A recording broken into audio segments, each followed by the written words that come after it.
Hey everyone, want to export designs from Framer?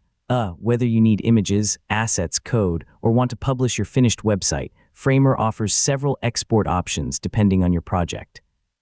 In this full guide, I'll show you how to export designs from Framer in 2026. So let's get started. First, sign in to your Framer account and open the project you want to export. Make sure your latest edits have been saved before exporting. Next, decide what you want to export. Depending on your needs, you can export images, icons, SVG graphics, individual assets, or publish your complete website.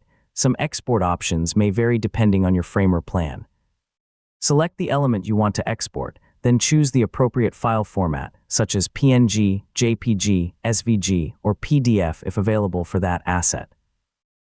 Pick the format and resolution that best fits your project.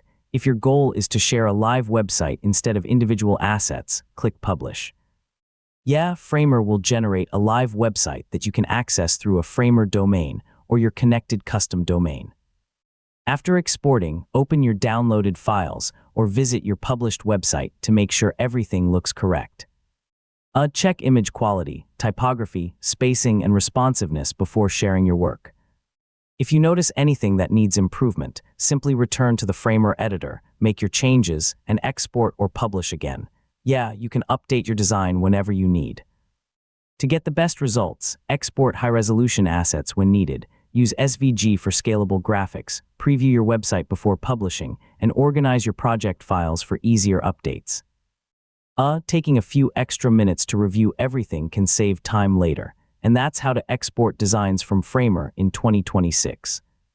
Whether you're exporting assets for another project or publishing a complete website, Framer makes it easy to share your work professionally. Thanks for watching, and I'll see you in the next tutorial.